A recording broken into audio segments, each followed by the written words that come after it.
Naofumi Iwatani. Born in a similar world to yours and mine. Naofumi, though, wouldn't realize the power that would be put upon him soon to come. Naofumi was just a normal kid, a normal guy. He would go to school, he would hang out with his family. Anything you can think of that would be normal in a life, Naofumi had it. But one day, one very, very memorable day, Naofumi would arrive in a library. He would begin searching from book to book until he found something that was interesting to read, eventually finding the tale of the nine-tailed fox. A demon fox that would scour the land, one of the strongest, if not the strongest, of the tailed beasts, at least that were known to mankind. There was many different types of tailed beasts. There was the one tail, the two tails, 3, 4, 5, all the way to 9, at least that's what was read in the book. Naofumi not knowing much about it, but he begins to read about this so-called nine-tailed fox. This demon fox that basically laid waste to land after land, but at the same time was abused, was tormented. The life itself that the nine-tailed fox lived was not a good one, and it was known that the nine-tailed fox would lay dormant within somebody that would eventually cure him of his hatred. Naofumi would continue flipping, but would realize there were no more pages left. Wait, no, there were pages, but they were just completely blank. He would continue flipping more and more and more, and one page alone was the last thing that he saw. All it said was Jinchuriki. That's all Naofumi saw, as a blinding flash of light would consume him and the entirety of the library. Naofumi would wake up out of nowhere in some sort of odd cloak, maybe similar to basically the garb that he saw in his little book of some sorts. He can't really think of what's going on, but he looks around to see 3 other people next to him. One with a sword, one with a spear, and one with a bow. Naofumi would be shocked and look at his body to see that he has no weaponry on him at all. All he has is weird markings that align his belly button, and also weird markings just surrounding that said marking in his belly button. He's not so sure what even that is, but he begins to get this chill down his spine, as if there was something watching him. Naofumi would look around, but nothing would be there at all. The other 3 people that are currently there would look at him like he's crazy, wondering what is wrong with Naofumi, but Naofumi doesn't say a word. His confusion is overwhelming him until he hears a, low-tier roar. A roar that would then wake him up to whatever was going on. Out of nowhere, darkness would surround him entirely, and he would see a cage in front of him. But this cage in front of him would have a small fox. Yes, this fox had 9 tails, but it was a tiny fox, as if it were just some child, a baby. He's not so sure, but he walks up to the cage, and flashes of a more and more giant fox would then appear behind this baby fox. He'd be shocked to see this, but then still kneel down as if he was worried about this said being. He would reach his hand out, but just as he patted the fox on the head, he would snap back to what currently is his reality. Naofumi would look around and realize that whatever he read must have came to fruition, but where is he right now? He would soon learn exactly where he is when nobles and knights begin to approach them, explaining that the king wants to speak with all of them. Eventually, the king would speak to them, telling them exactly what's going on. Listen, all of you were sent here for a reason. That reason is to save all of us from what we know as the waves. The waves of catastrophe are something that we all fear and dread, but you heroes are here to prevent. Who the hell are you? Naofumi would be looked at by the king with contempt, not knowing who the hell Naofumi is and seeing that he has no weapon. Immediately, the king would come to the conclusion that Naofumi was an outsider, somehow trying to sneak in and get the privileges of the heroes. So he immediately is banished off, immediately sent away, and Naofumi's confused, not knowing what's even happening, but immediately being sent out into a world he knows nothing about. Naofumi would try his best to learn anything at all, but eventually a voice would come into his head, a soft voice, but at the same time, this voice was intimidating. It was odd, as if this voice was scary but cute at the same time. Naofumi would hear this voice and it would tell him that this world is far different than the one he would ever believe, far different than any that he would ever think. This world is, well, for heroes to thrive and everyone else to suffer. Naofumi is shocked to hear something like this, but the voice continues to speak, saying that Naofumi is a hero no matter what these other people have said. It's just that the hero that he is not very known and also wouldn't be very loved by the people around. Naofumi then realizes that the person or the thing talking to him is the nine-tailed fox, this fox-like creature that must be giving him some sort of power. Naofumi even questions the little fox, and the fox explains that the stronger Naofumi gets, the stronger he will get, and the stronger they both will get. But there's no guarantee that he would even want to give the power to Naofumi. How could he really trust someone like him? Naofumi questions what he means by that. What do you mean, someone like me? I don't understand. As Naofumi asks this, there is no voice that would return. The voice would go silent, and Naofumi would have to deal with whatever is ahead on his own. He would quickly realize that he doesn't have money, and that growing in strength is something that is very, very difficult.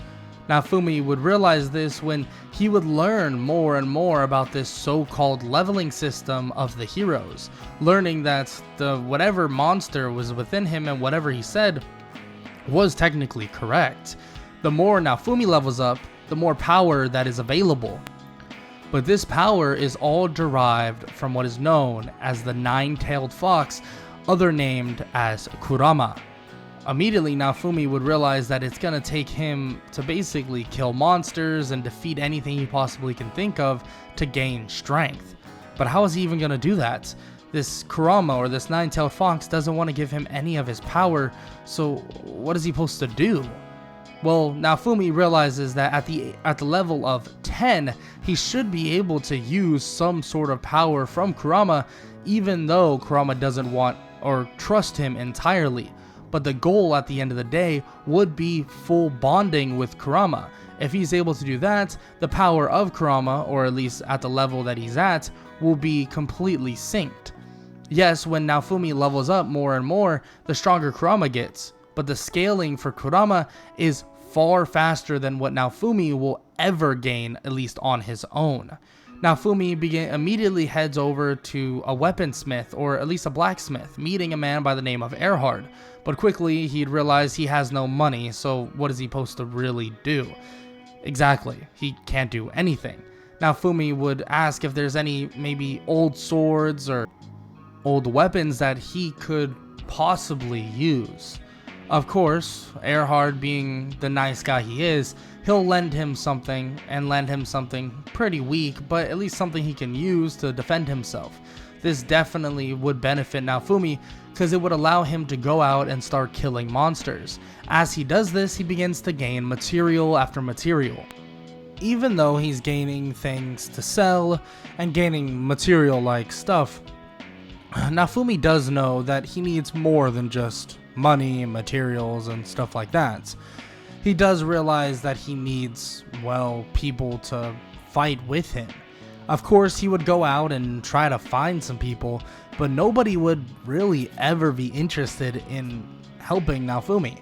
Word got around that he was some sort of con artist, some fake hero, and eventually, well, an offer would come.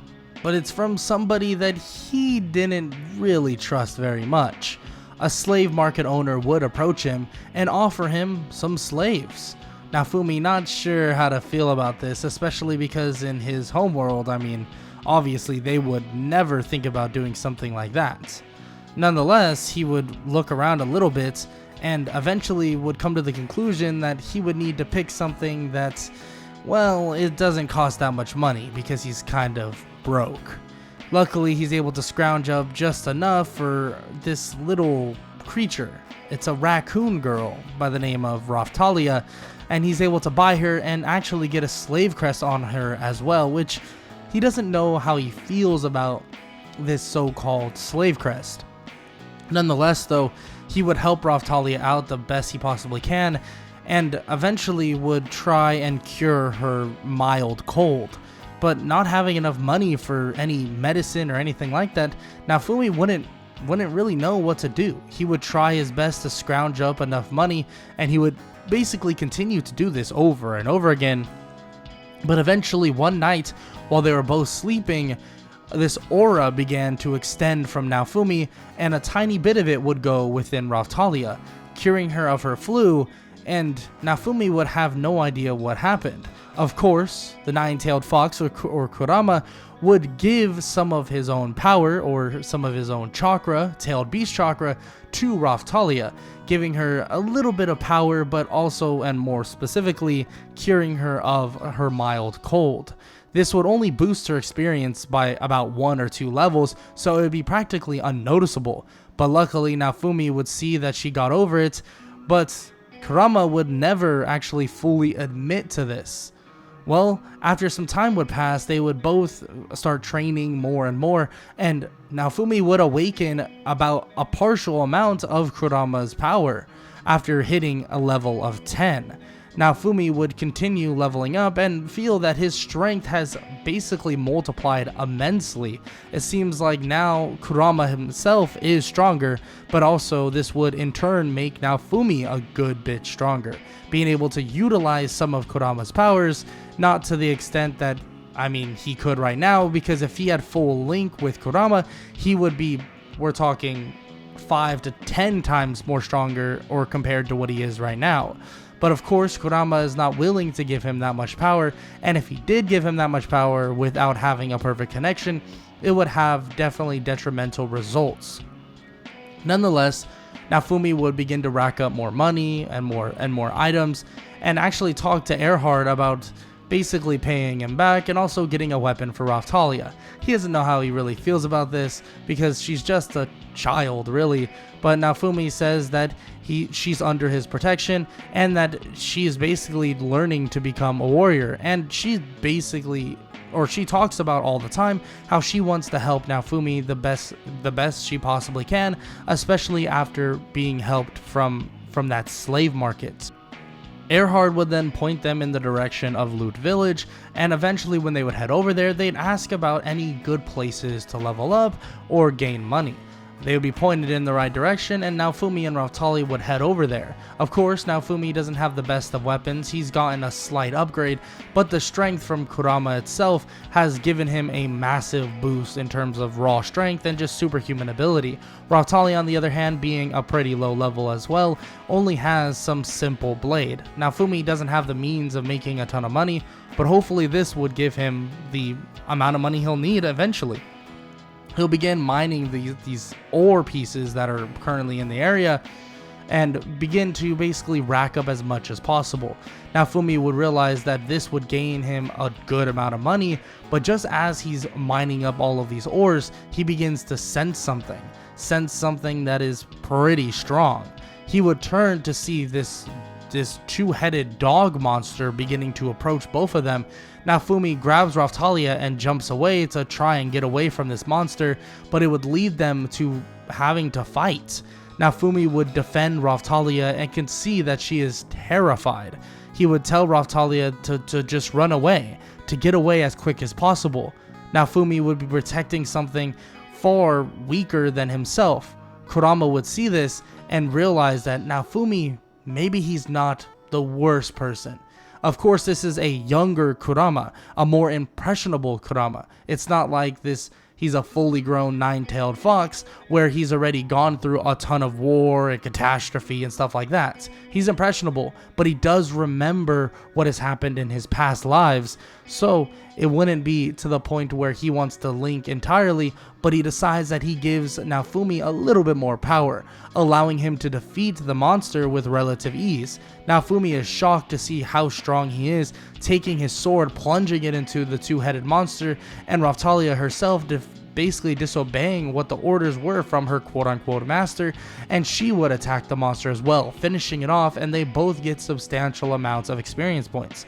Naofumi quickly realizes the power that he got was from Kurama itself, actually not just the base amount that he would get from leveling up, but voluntarily Kurama giving him power.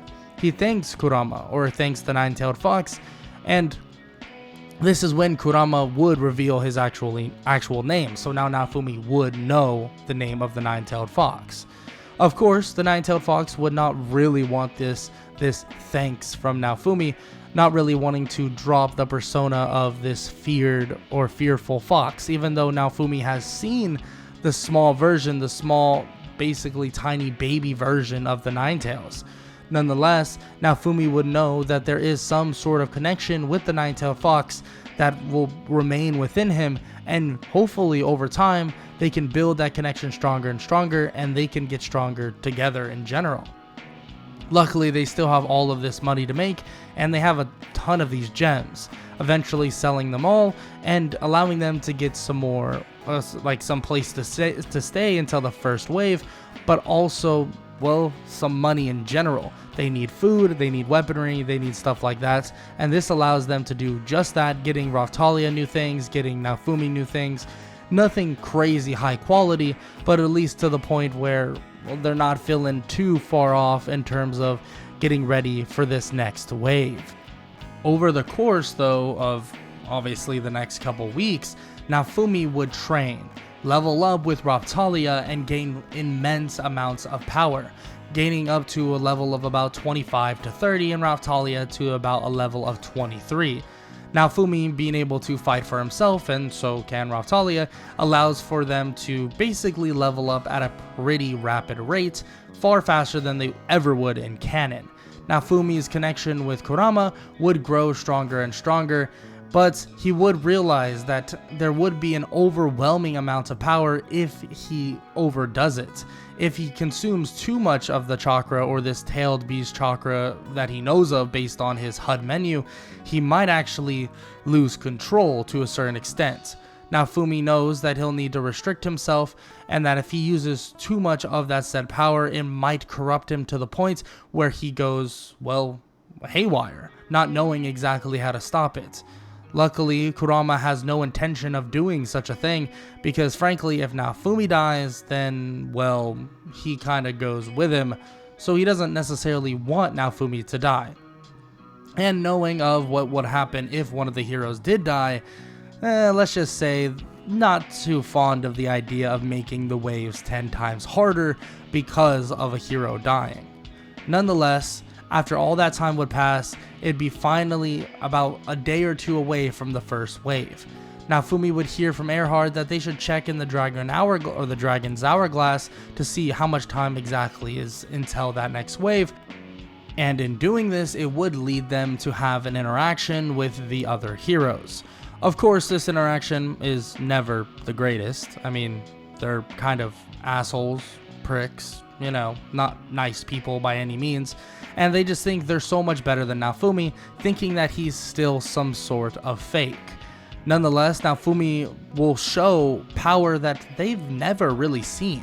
Of course, he gets this red bubbly cloak type of aura when he enters into that nine-tailed fox state, but he shows off an immense amount of physical strength. Of course, the other heroes would have most likely not see it because, well, Naofumi would end up protecting the village of Lutz, and he decides to do this when the wave would begin, and the other heroes would fight the main boss.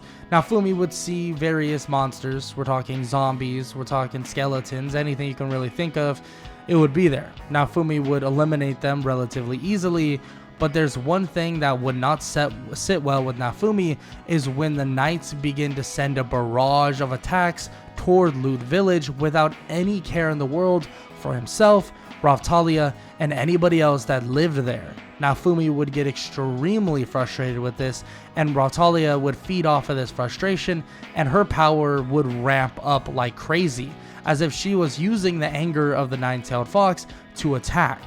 She immediately would land a blow to one of the knights, and the knight would not be able to block so easily, getting struck pretty hard initially, and Naofumi would have to peel her off of him. Naofumi would tell her to calm down, that it's okay, that there was no hurting them in this scenario, that he would have had it protected anyways. Of course, he just wants things to calm down, but the knights want the exact opposite, forcing Naofumi's hand, and Naofumi is forced to knock all of them out in protection of the village and also Raftalia.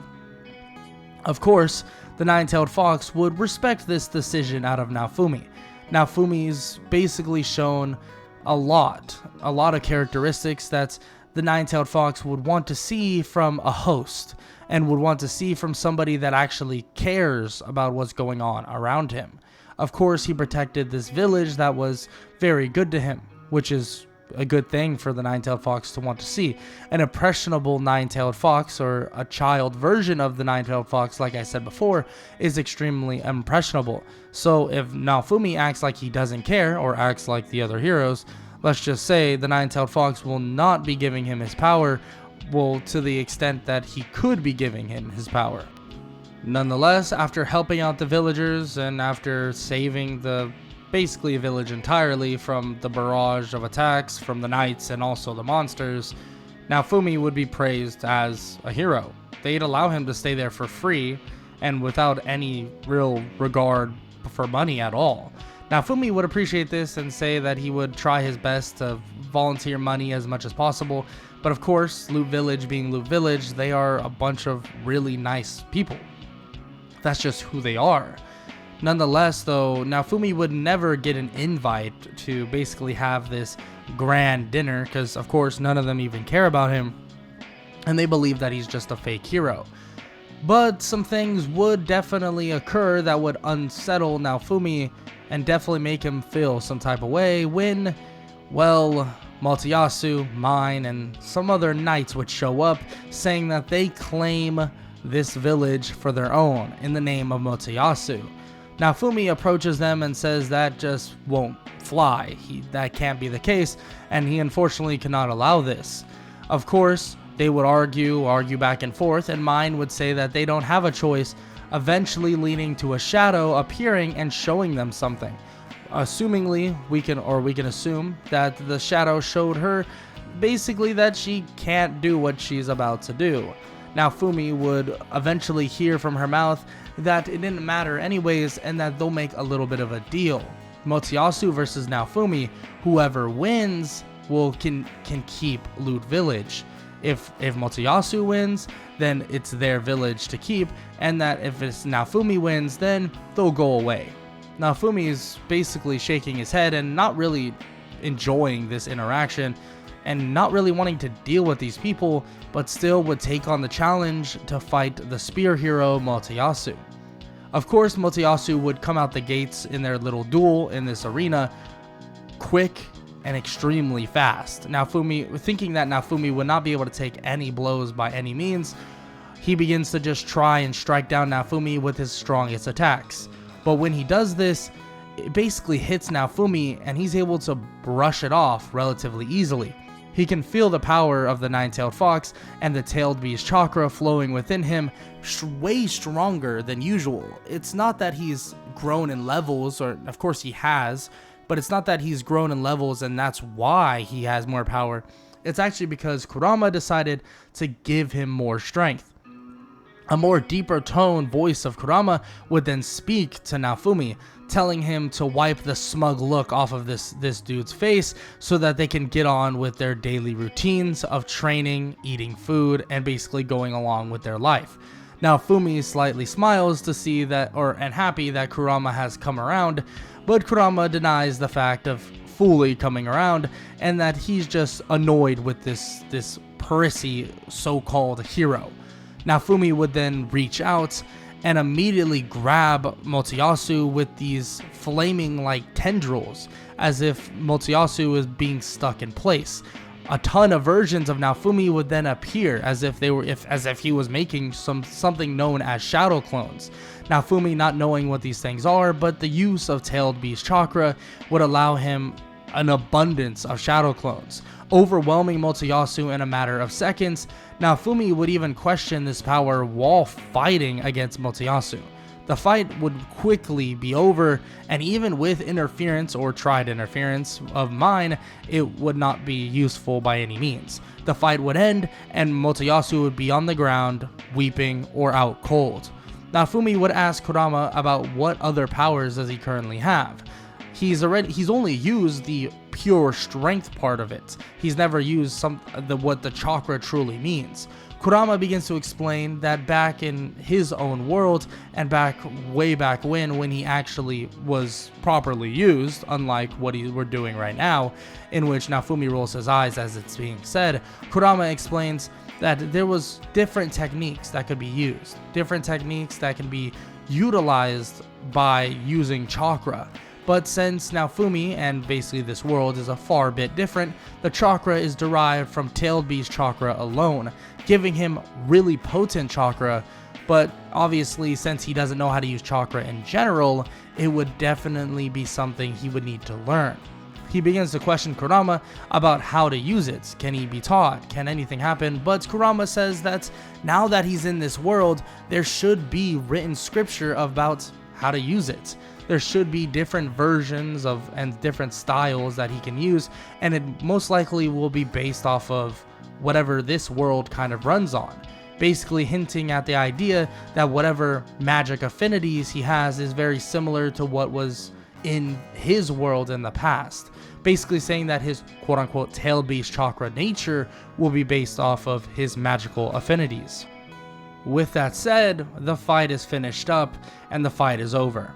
Obviously, Naofumi would keep his side of the bargain at the fact that he gets to keep Loot Village safe and sound.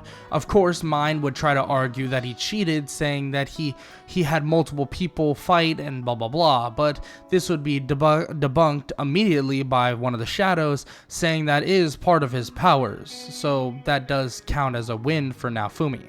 Naofumi would smile to hear that at least someone has his back, excluding, of course, Raftalia and basically his demon fox that is currently within his stomach, but nonetheless, that is beyond the point. Of course, they would leave, give the word to Loot Village, and they would be ecstatic to hear this. Naofumi would then begin to think that maybe it's time for them to take a little trip. Maybe it's for the best that he heads out and hopefully can find some new ways of making some money. Naofumi would eventually search for that idea, and the slave market owner would give him one of those ideas, and that's to buy something known as a gacha egg. A gacha egg that would provide him with a monster that may or may not be a Filolial. But we all know this is always so rigged and completely rigged, so it's gonna be a Filolial. So it ends up being a Filolial, but the Filolial is far different than any they've seen, growing at a rapid rate and then eventually just becoming a full-grown Filolial, and then out of nowhere becoming a really fat Filolial. Naofumi not really knowing what to even think, thinking that maybe this would be great to get a cart and maybe they can truck along some supplies and go out to some trading or maybe make some money like that. Quickly, that idea would get flipped on its head when that giant Filolial would turn into a little girl, but that's also something Naofumi has no idea what's going on.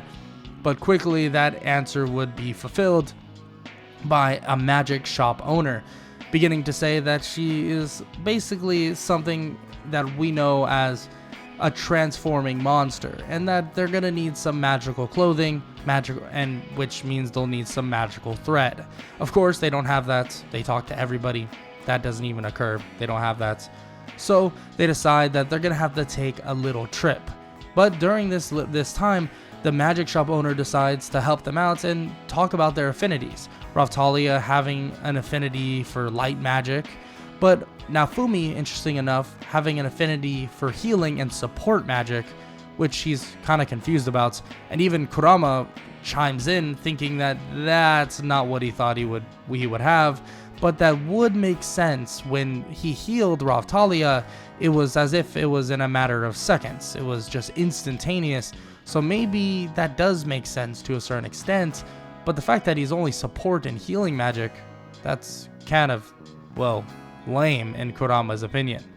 Of course, Naofumi doesn't take this personally and thinks that there is a bright side to most things, and he hasn't really, been tainted with that whole brooding aspect of himself that he would in the original canon. This would then eventually lead them to taking a little bit of a journey.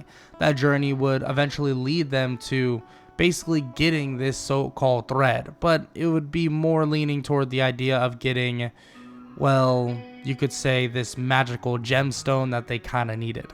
During this trip, they would come across a cave. This cave would reveal that this thing known as the curse seed was completely gone, which Naofumi himself and his whole party can assume that's probably not the best thing to hear.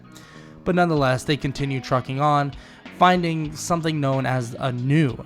But luckily, the new is going to fall down relatively quickly with the power of Raftalia, Naofumi, and also Philo, who is the Philolial, and the combination of Naofumi's, well, support magic. Ironically enough, being able to share the Tailed Beast chakra, or the chakra from the Nine Tails, with his party members gives them all superhuman natural abilities, basically giving them superhuman strength and just a good amount of boost in terms of power. Taking down a monster like that would be relatively easy, and getting the gemstone for themselves would be easy as well. They take the gemstone back, and obviously they handle whatever business they have to handle in terms of getting nice clothing for Philo. But after that is said and done, the real stuff is about to begin. They come across a trader. They speak with that said trader, and that trader needs some help. Of course, they would have bandits attack them, but let's be honest, it's a wash. The bandits would get absolutely destroyed, and frankly, they'd be terrified of a giant bird that could possibly eat their heads off. Naofumi would obviously help out anybody he possibly could on the way, but the trader specifically is someone that Naofumi was definitely interested in. He wants to make some money, and the trader would be a good way to do that, giving Naofumi various different ways of basically learning how to make that said money, so this would be perfect for them in the long run. Naofumi would eventually get his first mission, making Philo and Raftalia relatively excited. And Kurama is kind of indifferent about it. He's kind of just chilling, waiting for something crazy to actually happen, and luckily something crazy is about to happen. Naofumi and his party would be sent on a little bit of a mission. They'd be sent to deliver some herbicide to a nearby, village. When they arrive, though, they see that, herbicide, let's just say there's gonna be a need for a little bit more than just herbicide. He begins to head toward that village and speak with the people there. They begin to learn about exactly what occurred, and let's just say it's not something good.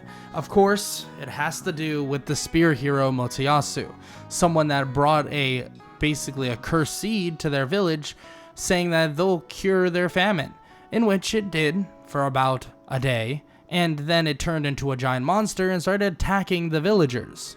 Definitely not what you want out of a seed. Nonetheless, Naofumi was sent here for that reason alone. He was sent here to make sure that these things got cleaned up. Naofumi not exactly knowing how to change and make sure everything is okay, but he's definitely going to give it a shot. I mean, he has this herbicide and he has some power from the nine-tailed fox and then has some people to help him, so hopefully he can enhance this herbicide to a certain extent with some sort of healing or support magic. So that's exactly what he goes down to do. Him and his party would head down to basically fight this giant monster, and luckily with Naofumi learning how to actually boost their power now using his support magic and a combination of his own chakra, Naofumi is able to boost their power to a certain extent. On top of that, he actually learned how to do basic shadow clones. And yes, he was able to use it against Multiyasu, but that was more in a, well, I gotta get this done, and a huge adrenaline boost of power from Kurama himself. Luckily though, he's able to create some shadow clones, allowing for some distractions, and his goal is to get this herbicide as deep as possible within the roots of the plant. That's exactly what he tries to do by actually reaching out his chakra-like hand deeper and deeper within the plant. Rautalia and Philo are able to cut a section out, so he's able to smash the bottle within the roots, and luckily with his support magic and flat out his healing magic, it's able to boost the herbicide to the extent that it's able to destroy the plant entirely. Now Naofumi would then dissect some of the seeds and make sure that they are diluted to the point that they can be used as regular seeds that are just, well, better to use for food growth. Naofumi would present this to the villagers, and luckily it seems like this is actually a pretty big plus for all of them. Naofumi has used so far the power that he's gained from the nine-tailed fox for the greater good of everybody else, not really the greater good of, well, himself. Luckily, he's shown this great deal of unselfishness because it made the nine-tailed fox a lot more attached to Naofumi. It reminded him of someone that he can't really put his finger on it, but definitely someone that he used to know. The nine-tailed fox is definitely fond of people like Naofumi. He doesn't really remember in his past life what that truly meant or what type of person was before, but nonetheless, he does enjoy being in the presence of someone as selfless as Naofumi. After some time helping out the village and doing everything they can, they're eventually sent off to another mission. This mission doesn't really involve fighting at all, it's just them bringing a package to a nearby hot spring, which is basic enough because, I mean, it's a nearby hot spring. So they were able to finish that up with relative ease, and the next day, after getting some rest in, that Naofumi was very, very persistent about getting, they actually have another mission. This mission is going to be a little bit different. There's this plague going on in this village, and they have no idea what's going on. Of course, the idea of what's happening would eventually be revealed as a dragon being killed above them on a mountain, and, well, that dragon was slain because of Ren, the sword hero. The sword hero killed this dragon, didn't clean it up, and now it's causing a massive plague because it's more or less rotting above an entire village. This is, of course, a problem, and Naofumi takes his party, and obviously himself, and a giant wagon up there to actually clean up this so-called dragon. As he arrives and as he gets prepared to clean this dragon up though, the dragon would awaken in a zombified form. Immediately Philo would go into this fit of rage, going to attack the dragon. Of course, getting a boost from Naofumi as well from the tail beast chakra, but Philo would be swallowed whole. Naofumi would look in complete shock, and rage would boil within Naofumi. The former rage that was within the nine-tailed fox begins to basically come to a head. Naofumi begins to get frustrated, mad, and this aura overwhelms him, terrified, so terrifying to the point that even Rautalia flinches at what's going on. Multiple tails begin to arrive, and his skin begins to turn this dark red. He now then screams in complete, basically, agony. Naofumi is now something else, and not even Kurama can necessarily stop this. He's taken on too much power, and he's taken it on because of the rage that was still laying dormant within not only Naofumi, but also the nine-tailed fox. Immediately, Naofumi would wind up a giant tailed beast bomb that would get sent flying at, well, the giant dragon that is completely zombified. The tailed beast bomb would land cleanly, putting a hole straight through his stomach and begin to vaporize the dragon from the inside out. Naofumi would continue to press on, shooting anything and everything at this dragon, even flames and various other crazy chakra-based attacks would be sent toward this so-called dragon. a regular tailed beast spawn would not be enough. This odd looking volcanic version of it would arrive as well, as if he was mimicking the dragon's flames, burning and incinerating this dragon to practically nothingness. Naofumi would then continue to rage on, but luckily Raphtalia is there. Raphtalia was there to calm him down and have him relax, and points out that Philo is still alive, pointing toward the rubble, and Philo is there, still, well, relatively okay, just with a couple feathers singed. Naofumi would then just get out of the transformation and immediately pass out. Naofumi would be brought to a nearby, that same nearby village, and be helped back to recovery. He would be exhausted, hurting. His whole body would be completely just tired. But luckily, with extreme amounts of regeneration and basically healing factor from Kurama, he'll be back up and running in just a matter of days. Naofumi would wake up, and Kurama would lecture him immediately about the power that he was intaking and about the emotional toll that is going to be put upon him. He not only needs to get stronger within this world, but he also needs to get stronger mentally.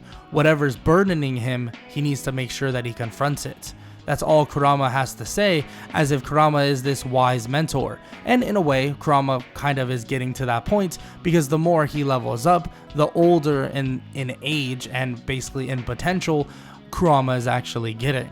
Luckily, Naofumi realizes this and takes this very seriously, but at the same time is just happy to see that Raphtalia and both Philo are uninjured and unharmed. After some rehabilitation within the village that he's currently at, Naofumi realizes that the power that he holds is extremely potent. And he does realize he needs to get way stronger to make sure that he can maintain this power. That Kurama himself may not be evil, may not be angry, and may not be sabotaging Naofumi at this point, but at the same time, Naofumi could sabotage himself by basically allowing his emotions to overwhelm him and then feeding off of Kurama's past anger that he had before. Naofumi would realize this relatively quickly and realize that he would be putting his entire party in danger if he doesn't figure this out. So he promises that he will, and they begin to head off back toward Melromark to check in on when this next wave will eventually begin. Naofumi and his party would head off and eventually come across a young girl by the name of Melty. Him not really knowing much about Melty and not knowing much about the royal family, of course, would allow her to basically hop in the carts and head off toward Melromark and make sure that she gets home relatively safe. When they arrive, though, Naofumi would be attacked by Motoyasu once again, being told that he should never keep captive slaves, and not only that, he must have kidnapped Melty. And Melty immediately denies this, saying that that is a ridiculous statement. Motoyasu argues, saying that he's not actually a hero, that he's just some demon. A demon fox lives within him based on the rumors, and that's the only reason why he's even strong. Naofumi shrugs this off and just keeps remembering and reminding himself of basically ignoring this unwanted hate. Of course, this is exactly what they want. They want to make him look like a demon, like a monster. That's exactly what they want. So he's going to avoid that entirely, telling his party that they need to head off before things get out of hand. Of course, this is perfect in the regard of what he wants, but Motoyasu refuses to allow him to leave. But Melty has other ideas, telling him that if he doesn't allow basically the nine-tailed hero to leave, that there will be a problem with basically him and also royalty itself. Naofumi, hearing the name of the nine-tailed hero, is completely shocked, turning around and questioning if she knows that he's truly one of the heroes. She says yes, that her mother has confirmed it, and that he or people or a nine-tailed hero is to not show up for thousands of years unless absolutely needed. The nine-tailed fox was a monster, a demon of some sorts that, well, wasn't controllable by many at all. Some would try and forcibly control it, others would try to befriend it, but the same result would always lie with the person trying to dead. Naofumi, hearing this, is shocked, but realizes that this is exactly what he knew from the very beginning. The nine-tailed fox is nothing to be taken lightly, is nothing to be seen as some friendly pet. At the end of the day, Naofumi knows that there is a boundary between them, and of course he wants to have a perfect link with Kurama, but it's never going to be that simple. It won't be until he's far stronger and until he has complete control. And maybe the perfect sync of Kurama and Naofumi will never happen, or maybe it will. Nonetheless though, Naofumi is going to strive to make sure that perfect sync does occur so that nobody else will get hurt and that he has the power to defeat these waves. He's found that there's more to this world than just these people believing that he's no hero. He's found people that he cares about, even if people around him may see them as quote-unquote slaves. But at the same time, these are the only people that he can actually trust. On top of Kurama to a certain extent, of course. But nonetheless, he ignores the back and forth that he basically is hearing, and he heads to the Dragon Hourglass to see what's occurring.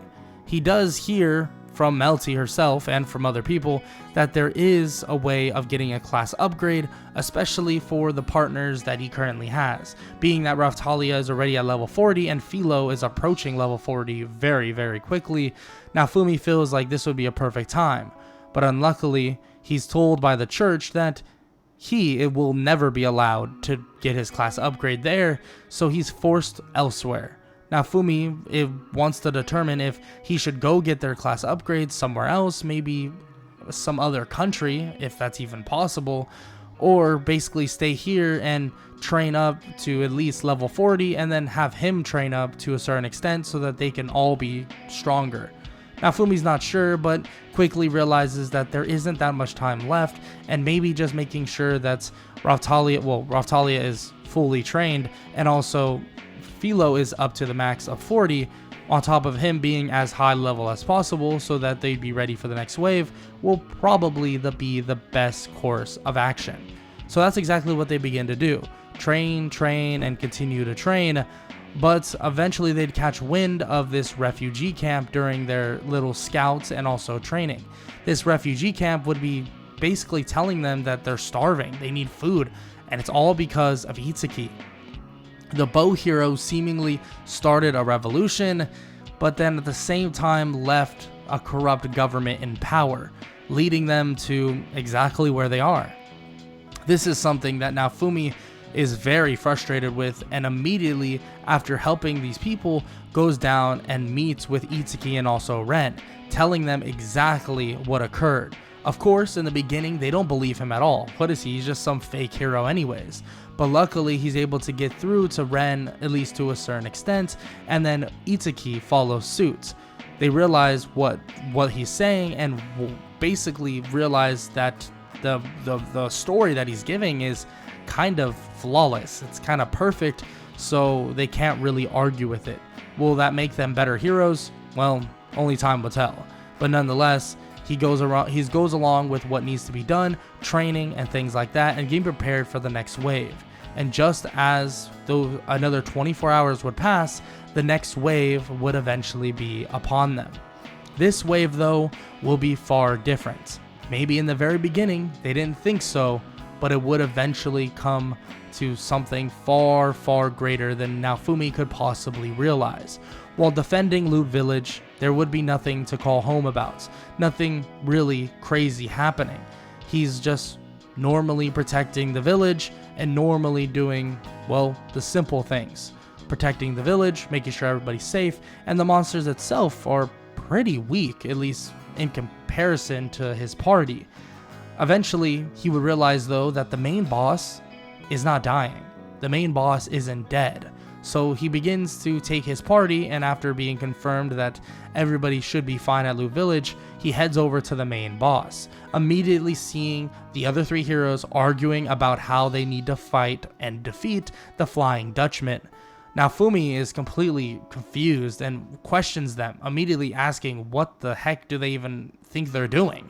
why does it matter how they defeat him as long as they come up with a way that actually works? Naofumi would eventually point out the shadow beneath the Dutchman, immediately Rautalia stabbing toward it, revealing something kind of terrifying. A Soul Eater. A Soul Eater, more or less, is extremely powerful, an extremely powerful monster at that, but the other heroes seem to be kind of out of the league entirely anyways. Naofumi and Rautalia and also Philo would attack the Soul Eater, and they're actually able to defeat it. Naofumi feeling the superhuman strength and powers that he currently has, and frankly, he begins to realize that he outmatches these other heroes by a long shot. Of course, he doesn't know too much chakra-based things, he doesn't know really any techniques, and he still needs to find some scrolls and other magical, basically books to teach him said things, but luckily he does know some sort of shadow clone technique, and that's really about it. But after this whole ordeal, he'll make sure to learn more and more techniques that were from originally the Nine-Tailed Fox's world. Naofumi would continue and basically obliterate the Soul Eater, but after that Soul Eater is defeated, another one would immediately show up as if they were just duplicating. Naofumi gets ready to attack this one as well to just destroy it as quick as possible, but just as he goes to strike it, someone else appears. These weird dagger-like basically beams would come strike through the Soul Eater, tearing into it and killing it on impact. Just as he looks up, this woman begins to float down. Two twin-bladed war fans she was holding and a black kimono around her. This was no monster. Well, in a way it was, but she was like them, human. She was like a hero. Look at her weapons. Her weapons have that same gemstone that these other people have. Naofumi having that gemstone within his body, but he's seen the gemstone on the other heroes' weapons. He immediately stares at this woman. This woman introduces herself as Glass. She's from a different world, but that's not what was going to be told. All she says is that the four heroes in front of her need to die. Naofumi is in complete shock as a ton of these light beams begin to get sent toward him, Rautalia, Philo, and everybody else. He immediately puts out his hand to try and block all of them as all of these beams begin to collapse onto him and all the heroes and their parties. But luckily, he's able to get his hand out there to support and protect everybody around them. But how long can Naofumi really hold this person off? Can Naofumi really go head to head with this mysterious woman by the name of Glass? Can he even fight her with these other heroes completely just, well, useless? Well, you're gonna have to find out in part 2. Naofumi Iwatani stands face to face against Glass. As a giant blast gets sent their way, Naofumi is able to luckily protect everybody that is currently around him. But the only problem is, this did drain a good amount of his power, and Kurama can sense that. Without Kurama really saying much, he begins to slowly but surely give more and more power, Tailed Beast Chakra more specifically, to Naofumi. Naofumi gaining in strength and frankly gaining more of his superhuman strength at that. Naofumi looks at his party members reaching out to both of them, and they both get a insane boost in power as well. Naofumi, Philo, and Rautalia go flying, or at least jumping extremely quickly at Glass. Glass, not even being able to react to this quick enough, gets smashed in the face and thrown toward a cliff. Naofumi immediately wraps a giant hand around Glass in this weird orangish reddish aura. It seems like flames begin to just emerge out of Naofumi in a way, and a cloak begins to surround him as the link between him and Kurama begin to go more and more, at least closer together. Naofumi would capture Glass and begin to question her about what is going on and what she is doing. Just as Naofumi begins to question her though, she's able to break free. Just as she does well, that specifically, she looks toward the other heroes that are currently on the ground, immediately attacking them, trying to get them out of the picture immediately to maybe force Naofumi into a worse situation. Luckily, Naofumi is able to save them, at least momentarily, and Glass is forced to retreat back within the wave where she came. Naofumi looks toward the other heroes in realization of how weak they currently are. Even Kurama begins to speak with Naofumi, telling him that, well, he's not going to be able to keep up everybody's end of the bargain by himself. Naofumi, of course, realizes this. He can't protect everybody, and especially if the church is limiting both him, Raphtalia, and Philo. It just doesn't make sense. If that continues to happen, then he won't be able to actually protect this world. Nonetheless, Naofumi doesn't say much more to these other people and the other heroes. But they do question if Naofumi really had the strength to kill Glass, and if he did, what was the point in letting her, or on the fact of letting her leave. Naofumi disregards this, saying that he didn't have the strength to kill her, even though you could argue he most likely did. He, of course, didn't want any collateral damage to occur, and maybe if he went for the kill, the other heroes would be dead. Nonetheless, a choice is a choice, and even Naofumi realizes this. The wave finally subsides, and Naofumi realizes that he'll need to actually take things more into his own hands. Naofumi and Raphtalia and also Philo will have to head to the nearest country that's not Melromark to make sure to get their class upgrades. With the wave over and the plans completely set, Naofumi and his party know what they need to get done as soon as possible. So they begin to stock up on items in both the Melromark Kingdom and also, well, Loot Village. During this time, though, he does get requested to go see the king. He just refuses to do that. He feels there's no need to go see the king, and what really would he say to make any difference in what occurred in the past? Naofumi feels that there's no difference here, and that there's no reason for him to approach the king at all. So this then just leads Naofumi and his party to just leaving. I mean, obviously they don't really want to deal with the king, they don't want to deal with anything, at least in terms of royalty, so they decide that they're just gonna head off.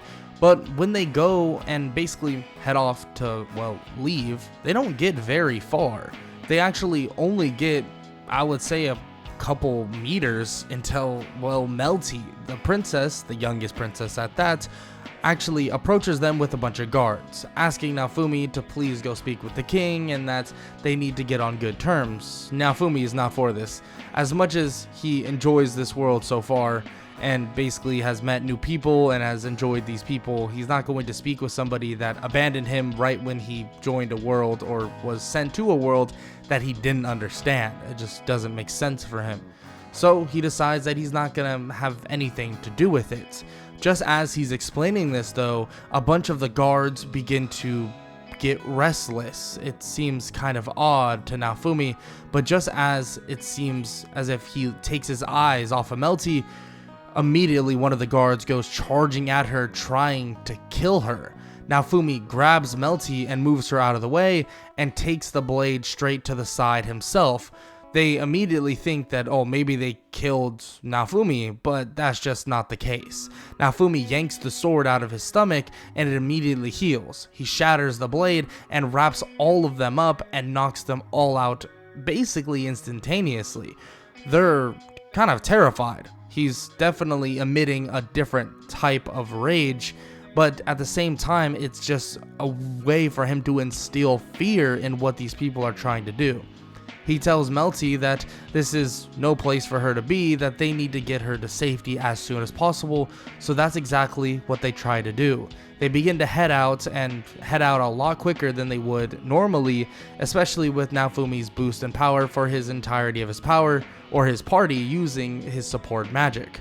They would just head off, leave, but eventually they would need to take a bit of a pit stop before they head off to Schildfrieden. Especially when they realize that Schildfrieden's borders are actually completely, well, unfortunately cut off. So there is no actually going over there at this point. So he decides that he's going to actually, hopefully, find a place for them to stay. And they would eventually find a place to stay. a nice man that is basically helps out tons of demi-humans and is loved by tons of demi-humans, decides to help them out.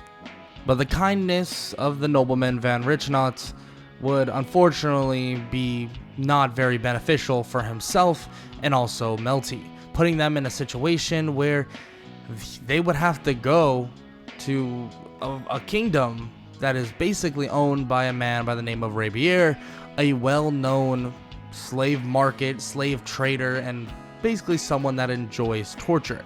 Let's just say this man is the furthest thing from noble. Luckily, Naofumi has no intention of letting them just, sit there and die. So Naofumi and his party begin to lay siege into Rabier's area. Immediately, they are able to find out where Rabier is and find out exactly what everything is what is going on in this kingdom. They're able to basically blast through and knock out Rabier relatively easily, and none of the guards are really able to stop Naofumi and his party. I mean, frankly, it wouldn't even be a challenge for them. But Rautalia does come to the conclusion that she doesn't actually want to kill Rabier because, well, she's grown past that idea, even though he's done so much basically wrong to all of them, including mostly herself. But they're able to save Van Richnot and also Melty from this weird short dude that has way too much power, and they begin to head off after saving whoever is left over within the slave quarters beneath the entire kingdom. After doing that, though, it seems like the little stint that Rabier was going through and what they thought Rabier's death was in terms of him flying through a window was not the case. Rabier is not dead. Rabier is alive, and, well, with his last breath, he would summon in a giant T-Rex like dragon monster, and it began to hunt down their party. Philo specifically was the one being chased, and they would begin to sprint away. Kurama would begin speaking with Naofumi, telling him that he thinks it's time. It's time for them to link perfectly, because if they don't, they might just die. And Naofumi asks if he's really up for that and if he really trusts Naofumi to that extent, and Kurama slightly laughs, saying that he's trusted the kid for a while now. He just wanted to see him get a little bit stronger on his own. Nonetheless, they begin to head off as a voice begins to tell them to head toward a lake. Nonetheless, this does not stop the idea or the plan that Naofumi is currently going through within his head with Kurama, and immediately when he turns around, a tailed beast transformation begins. And they then link entirely, and a giant version of Kurama, is molded within Naofumi, and they now officially have linked to become one.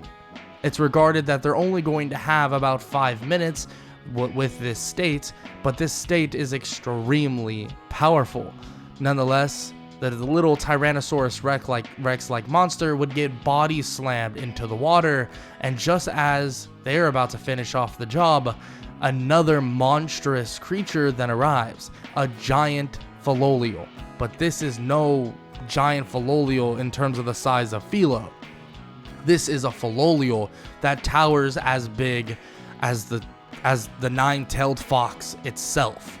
Vitoria has arrived, and immediately they're able to take down this T-Rex monster with relative ease. Naofumi would then go back to normal, and Kurama would begin to rest, because obviously that took a lot out of both of them, but he took on most of that burden in terms of a stamina drain.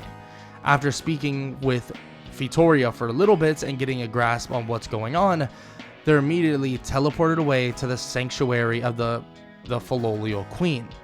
And Naofumi has a bit of a conversation with Vitoria about the heroes need to be on the same page, and that the only way for them to truly save this world is, to work together.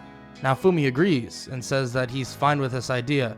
He's not sure if the other heroes are fine with it because he's caught a lot of backlash from Melromar Kingdom already because they don't deem him as a hero, but hopefully he can iron that out and fix it up quicker or sooner rather than later.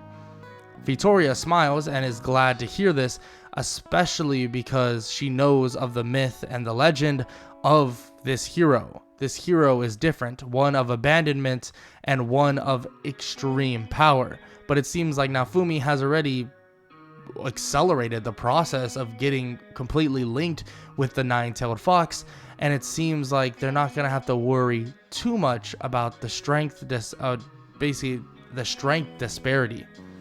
Luckily, Naofumi is pretty okay with everything that Vittoria is saying, and Vittoria even brings up an idea to allow Philo to get far stronger.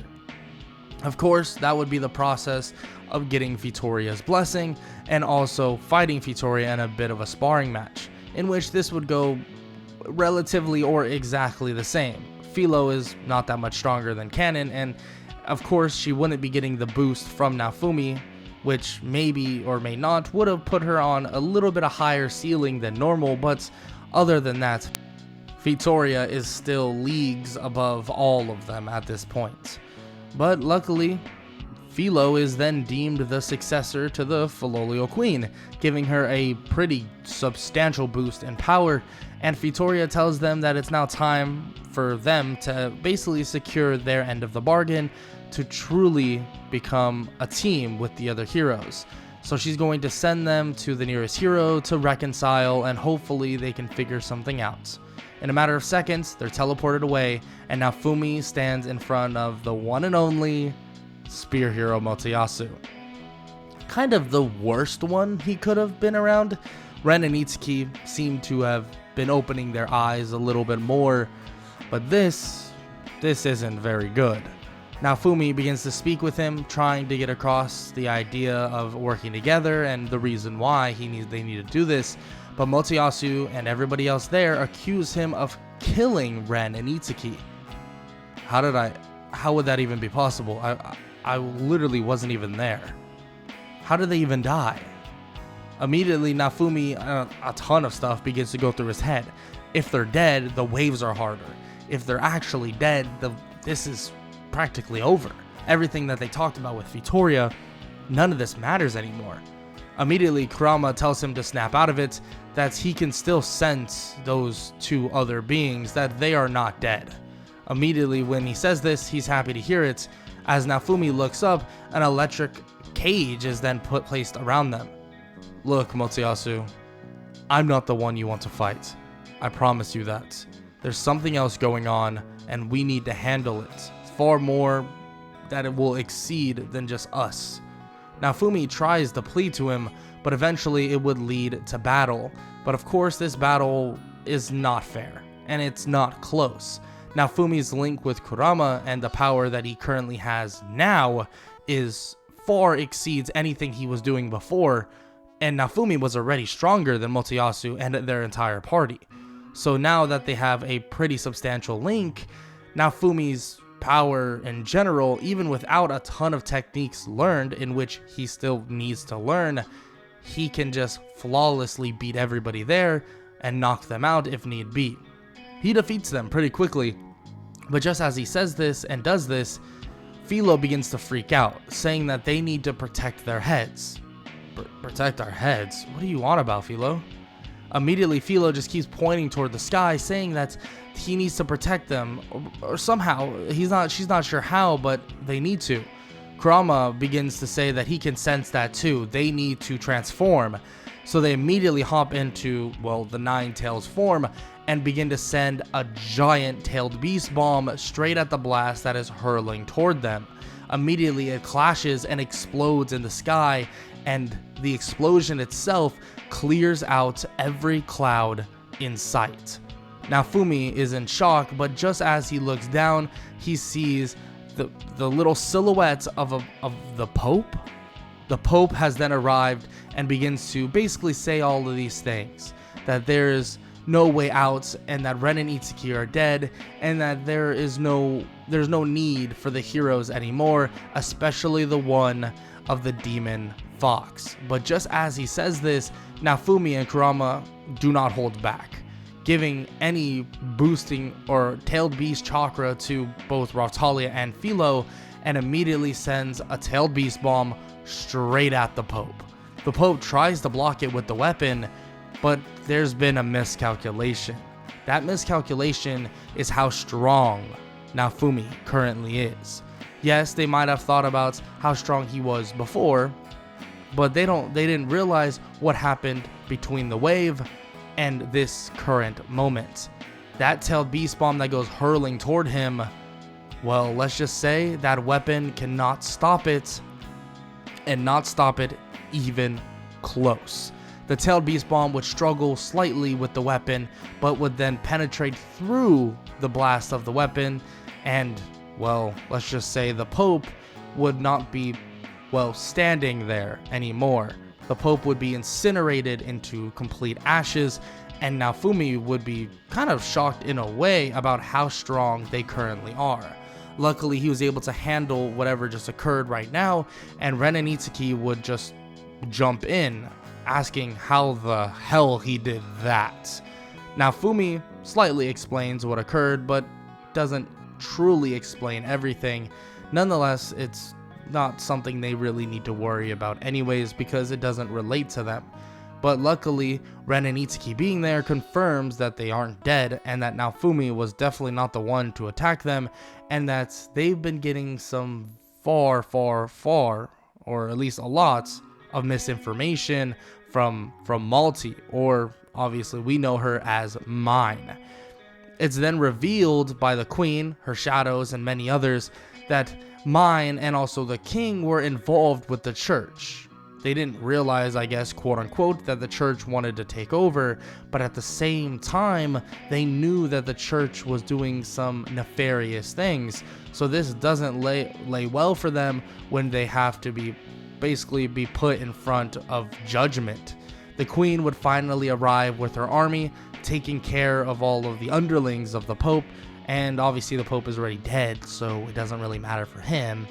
But the Queen would then handle all of the political things, and, well, Mine and the King would get stripped of their royal status, being normal adventurers now, not anything other than that. Naofumi would then get rewarded for basically helping out and doing as much as he's done, and get an apology directly from the Queen. Naofumi says that it's fine as long as things are cleaned up and built for the better, but there's going to be a lot more to have to deal with in the near future, and he basically explains what he's heard from the Filial Queen Vittoria, in which the Queen freaks out about, because, I mean, she's some otaku for Vittoria, but that's kind of beyond the point. But nonetheless, Naofumi would finally get his class upgrades for, well, Ravtalia and also Philo, but as always, they actually don't get to choose their pathways because of Vittoria's blessing, but they do get far stronger. And far stronger on top of that, they have a connection now to the Nine-Tailed Fox because of the slave crest currently on them. Of course, they already had a connection, but now that connection is far different. Now themselves, they can take a certain amount of, well, strength from the Nine-Tailed Fox itself. And, well, the Nine-Tailed Fox gets even stronger as Naofumi gets stronger.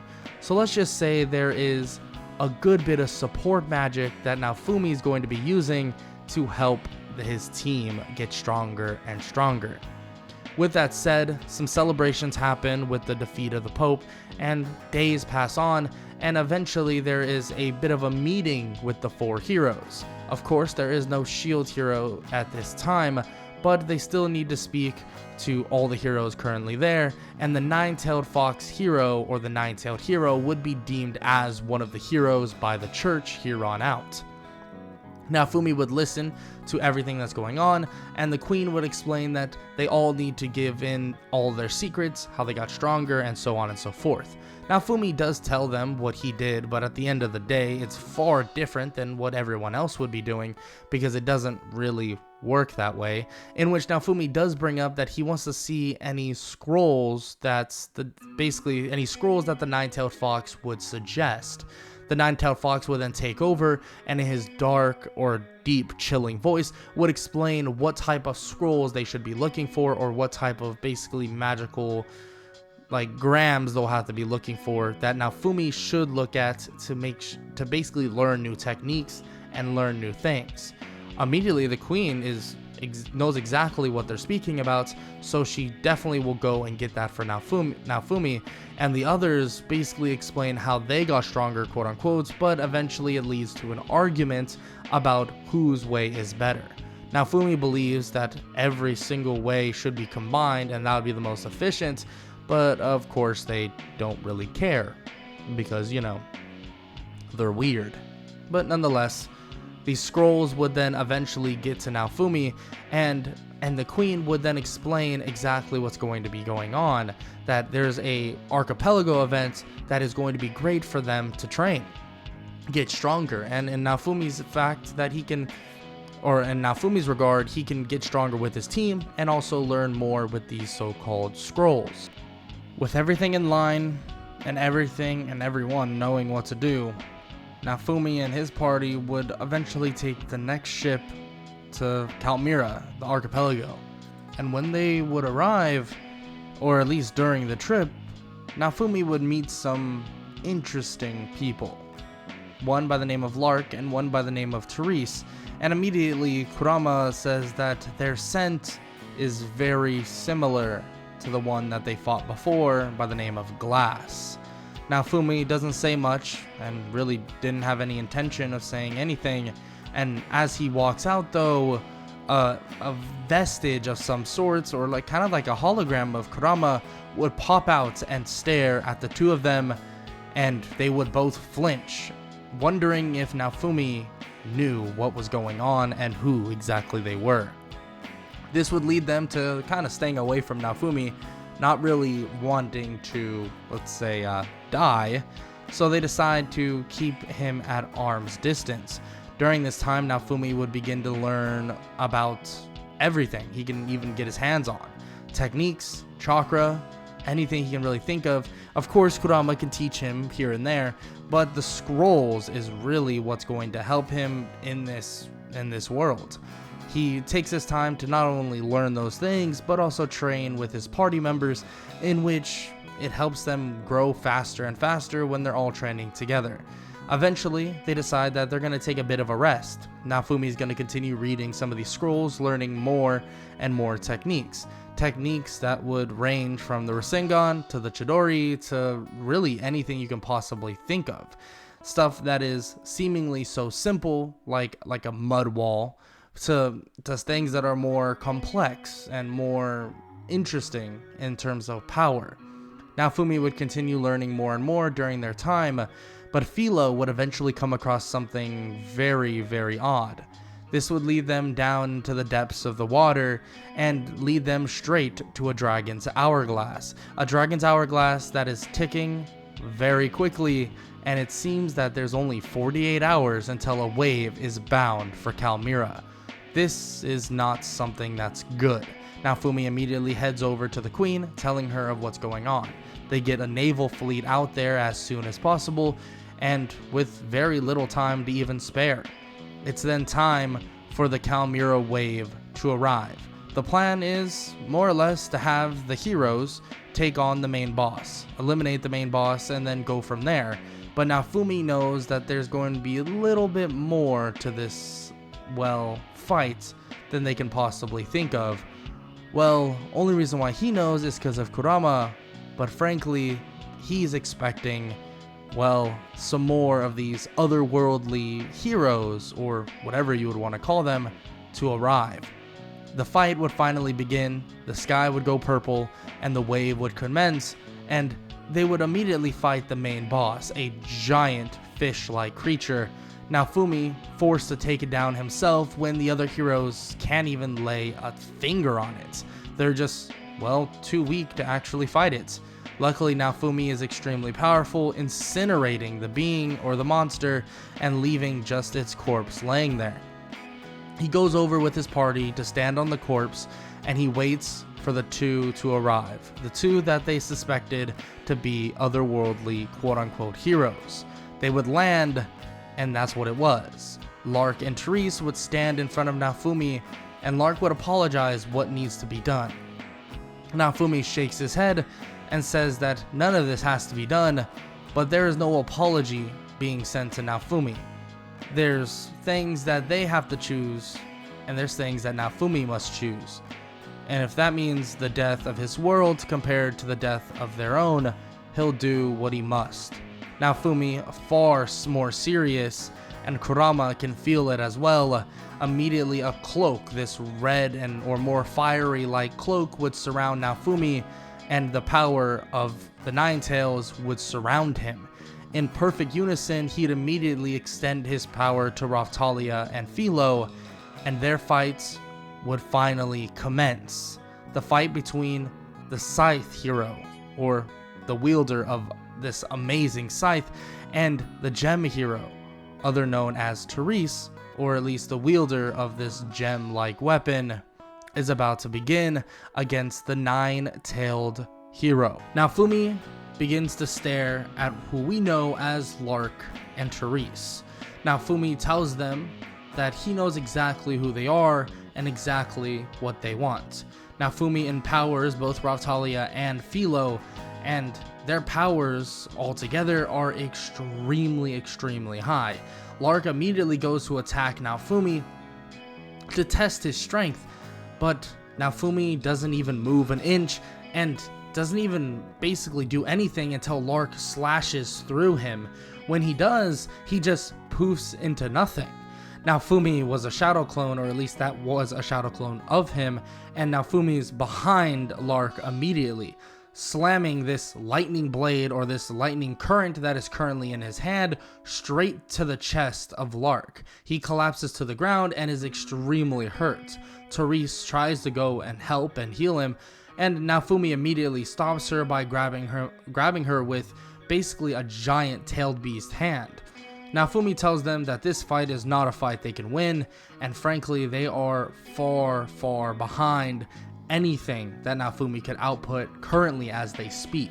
Naofumi tells them this and makes it very apparent that they should take their leave right now. Just as he says this though, glass would then appear from the wave, blasting toward Naofumi and also obviously the rest of his party. He would be able to parry it and block it at that moment, and obviously Naofumi would tell Glass the same exact thing, that this is not a place for them to fight, that they are making a very bad mistake. They then learn about everything that's occurring. If Naofumi and them do not die, their world will die. But Naofumi knows that there has to be another way about that. He, for one, cannot, let this world die, because he's grown quite fond over a couple people, and of course he doesn't want to kill them just outright, because he doesn't want to see their worlds die as well. They just need to get stronger and be able to protect it. Immediately Naofumi explains to them, that specifically, if they all just get immensely stronger, then who says that they won't be able to defend the waves for as long as they exist? Of course, this isn't the most well thought out plan. That's not even really a plan. That's just him saying, hey, get stronger. But at the end of the day, the other three don't really have a choice. Lark, Therese, and Glass are far outclassed in this regard, and frankly, they're going to need to get a lot stronger in general if they want to take on Naofumi, Raftalia, and also Philo. But frankly, Naofumi alone seems to be way too much for them. Well, with that said though, Naofumi gives them one last chance to head off, that the next time they show up, their fight will have to end, and unfortunately will most likely end in their deaths. Of course, they tell him not to underestimate them, obviously, because they need to get stronger themselves, but Naofumi would be seeing them far sooner than he would possibly imagine. Everybody would then see as the wave would eventually go away, petering out, and the sky would entirely clear. Naofumi would speak to the queen and everybody there about what occurred and what he learned. But of course, the other heroes are pretty mad about him not just killing them, but he makes it apparent that the other heroes need to get stronger as well. That's just a flat out problem, that they're not able to take on a boss that weak. Naofumi kind of gets frustrated with them, but his mood would be lifted relatively quickly when the queen would actually gift him something that would shock him. It's actually basically the deed to owning or being the whole leader of Raphtalia's old village.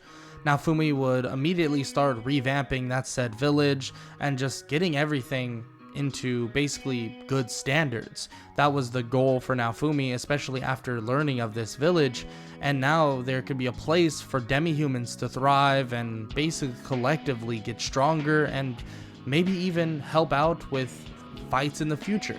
Because, of course, he does believe that being a warrior to an extent and someone that can help in the near future will benefit everybody and everything in this world.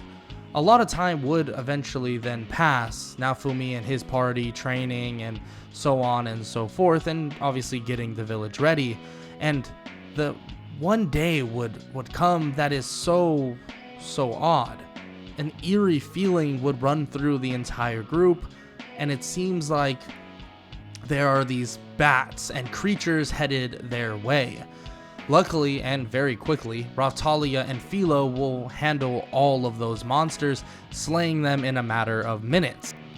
After this wild occurrence, and basically an occurrence that they've really never seen, Naofumi would get a message from the queen to have a meeting with the other three heroes and herself. He would begin listening to what's occurring and what happened, and he would actually learn of exactly where these monsters are coming from. It seems like there's a giant spirit tortoise. Well, he's not so sure exactly what that's all about, but he learns more and more about this spirit tortoise, and the more he listens, the more he begins to get an interesting idea. And Kurama even chimes in and speaks about it. This spirit tortoise must have, well, familiars, vessels, and various other people that are connected to it. And there could be a advantage or disadvantage within that idea, so they definitely should keep that in mind.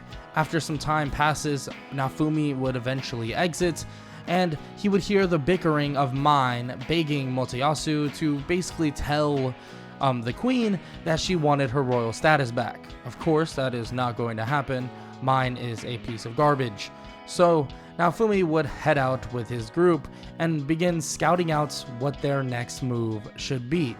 This then leads to them actually taking some more time to train, level up, and Naofumi to gain more experience using things known as, well, ninjutsu, and basically techniques that would allow him to expand his arsenal even more. Anything that he can possibly learn from scrolls, hidden books, and anything that he's basically learned from Kurama and where he's pointed out, Naofumi has learned of various amounts of techniques. Nonetheless, though, after all of this is said and done, he would get an interesting, well, I wouldn't say interesting, but definitely not a good idea, or, well, basically some really bad information. Naofumi would hear that the other three heroes have been killed. This is obviously not the best thing to hear, but Naofumi would immediately head out with his party to find the location of this so-called spirit tortoise. After some travel and after going by some people, he would eventually find the quote-unquote location, or at least where it was trampling through initially. But Naofumi would then be ambushed by a ton of more monsters. Monsters would begin to swarm Naofumi, and he would immediately hop into his, well, basically tailed beast Link form, and Naofumi would begin to obliterate these monsters, absolutely destroying them with his perfect link with Kurama. And don't get me wrong, he's extremely strong at this point. I mean, they've trained over probably around a couple weeks to maybe a month, and also, well, Naofumi already had a perfect link with Kurama before this, so he's extremely strong. On top of his party strength, Naofumi just obliterates these monsters in a blaze of flames and in a matter of seconds. Naofumi would shrug off all of these basically monsters, but then a woman would be revealed. This woman would then tell Naofumi to kill her.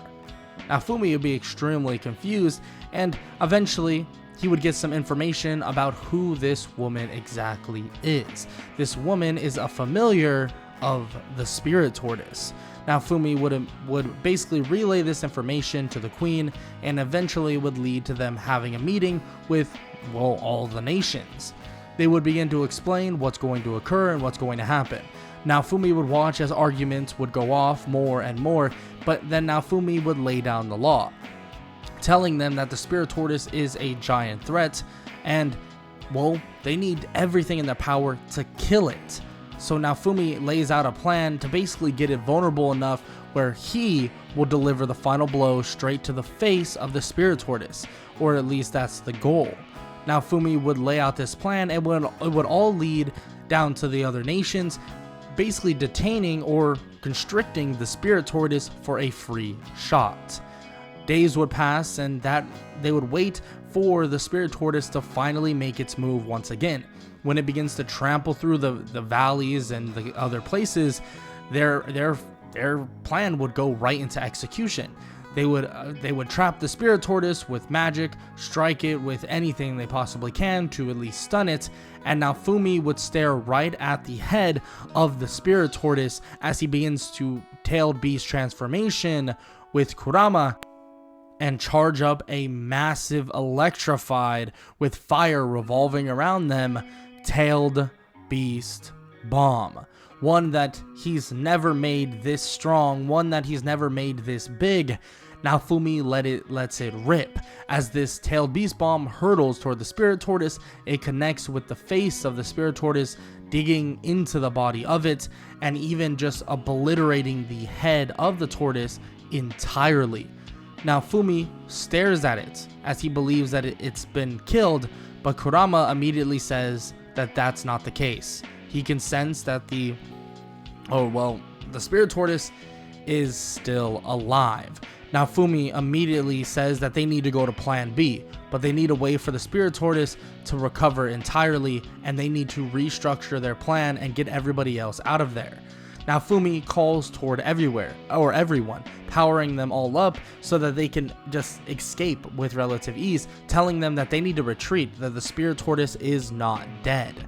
Naofumi gets everybody to leave so that they can reestablish an ambush in the coming days, but Naofumi says that it's going to rely on basically him getting near the spirit tortoise. And when he means near, he means right next to the spirit tortoise. This will be a little bit more difficult, but Naofumi knows that this might be the only way of going about it, so that's exactly what they're going to do. But he also speaks with Raphtalia about, well, something that she needs to do as well. Of course, after speaking in private about the plan, Raphtalia would be all for it and thinks it's a great idea. Of course, this idea is something very, very optimistic. Couple days would then pass, and their new plan would be reconstructed, and all built on Naofumi getting as close as possible. But once they paralyze the spirit tortoise this time, it seems like it has some long-range tactics. Naofumi would grab Raphtalia and begin sprinting over there, with basically using the max amount of power he possibly can. Naofumi would jump toward the spirit tortoise as he basically weaves some hand signs that many obviously don't understand. Many of the other nations are confused at what he's doing, but he then basically pats the spirit tortoise on the head. When he does this though, this odd writing begins to appear on the spirit tortoise, but it doesn't really look like writing. It looks like a giant web of black paint. It begins to cover the front side of the spirit tortoise, and Naofumi grabs Raphtalia and immediately dashes away as well. And just as this occurs, the spirit tortoise begins to get more enraged, heading over toward Naofumi. Naofumi and Kurama expecting this to occur, but nonetheless there is no choice now. He then places his hand on Raphtalia's stomach, as that same symbol on the spirit tortoise would appear on her as well, in turn making it so that the spirit tortoise itself would then be absorbed into Raphtalia. Just as this occurs, the spirit tortoise begins to dissipate and transfer within Raphtalia. Naofumi basically gives her as much strength as he possibly can, with her struggling, but luckily she's been progressed in power a ton, so she can definitely handle the surge of power. Just as this is occurring and just as the mist is dissipating, it seems like multiple people begin falling out of the so-called spirit tortoise. Naofumi, in kind of shock at what's going on, he looks over to see a ton of people. One being the book vassal hero that he doesn't really know about, obviously, but as well as Glass, Lark, and Therese. On top of that, the other 3 heroes that were so-called dead. Luckily, since the spirit tortoise is now put away, unfortunately, the female that basically showed up giving them some information is obviously gone. Fortunately, though, that means the other 3 heroes are not dead, and everything should be okay. Naofumi heads over to the book vassal hero, and, well, he sees that he's getting detained, thrown down, and Glass immediately tells him that they have everything from here on handled. Naofumi kind of shrugs at this and says that sounds good, he guesses, but he does basically question what's going on and why they were even, well, decided to be here. They tell Naofumi about the book vassal weapon wielder and his plan, and luckily they're gonna be able to take this weapon away from him and make sure that he doesn't do anything like this ever again. Naofumi questions what the plan was, and it was to basically use the spirit tortoise to destroy and kill the 4 heroes here and also destroy the world. Naofumi then is completely shocked but glad that it went the way it did. And immediately as these things are being said, though, Raphtalia begins to say that she has a weird feeling. Naofumi asks if she's okay, and she says, yeah, not like that. It's not that her power or the power is leaking out or anything, but she senses something through the powers that the book vassal weapon wielder was actually using at one point. And he actually was in complete idea that he was going to send Naofumi and his party, if he was given the chance, to this weird place of limbo. But Raphtalia begins to say that this place actually contains somebody. Naofumi is confused and asks about anybody they would know, or Glass, Lark, and Therese would know anybody would be put in some sort of limbo or some labyrinth or of some sorts that is basically unescapable. Immediately when they hear this, they're shocked to what they're saying. They have someone that is just like that, someone put away and someone not able to basically go home. Raphtalia is shocked to hear this, but then teleports this same person using the power of the spirit tortoise. In doing this, sending her back to her original world. Whoever the woman is, we already know who it is, back to the world of where Glass comes from. Glass, Lark, and Therese are in complete shock and immediately leave as quick as they possibly can, eventually finding out that that is exactly true. The one that was locked away for all this time is now back in her original world. They personally, Naofumi, Raphtalia, they don't know exactly what occurred, but nonetheless, they'll take what they can get, they guess, but nonetheless, at least they were able to support and help them out a lot, and Raphtalia was given even more power than they can possibly imagine. With the power duo of Raphtalia, Naofumi, Philo, obviously being the eventual Filial Queen, it looks like their party is going to be powerful enough to protect this world. But whoever knows what is to come? Who knows what is over the horizon? Well, that's a story for a whole other day, and a story for probably when season 3 comes out. But nonetheless, I hope y'all enjoyed. If you did, as always, leave a like, leave a sub, leave a comment down below, all that good stuff. And I hope all of y'all have an amazing day. Later.